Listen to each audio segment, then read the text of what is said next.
জানলা লাগায় দিছি, এসি ছেড়ে দেওয়া হয়েছে, সব লাগানো, বাহির থেকে কিছুই দেখা যায় না।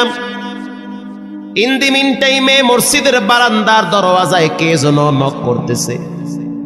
খাদেম সাহেব আস্তে করে জালনা খুইলা উকি মাইরা দেখতেছে যে দুইটা ছোট বাচ্চা বাহিরে দাঁড়িয়ে আছে, একেবারে অল্প বয়স। খাদেম প্রশ্ন করলো, তোমরা কারা, কেন আসছো? বলে, আমরা দুইজন আসছি খতমে তারাবির ইন্টারভিউ দেওয়ার জন্য। খাদেম সাহেব একবার পায়ের দিকে তাকায়, আবার জামার দিকে তাকায়, কারণ কথার সাথে বাহ্যিক সুরত মিলে না।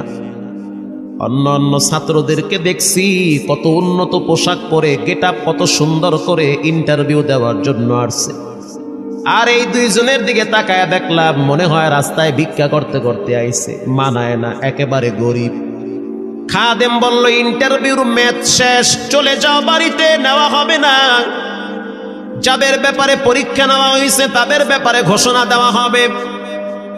বাচ্চা দুইটা নাসর বান্দা বলতে আছে, আমাদের তো টাকা নাই যে আমরা ভাড়া দিয়ে এখানে আসব।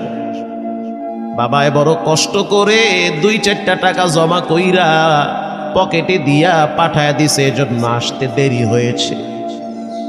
খাদেমের বড় মায়া লাগছে, কারণ খাদেমও গরিবের সন্তান। ভিতরে গিয়া মুয়াজ্জিম সাহেবের বলতে আছে, ও ভাই, বাহিরে দুইটা বাচ্চা দাঁড়ায় আছে, ওরা নাকি হাফেজে কোরআন, কিন্তু দেখলে তো মানায় না।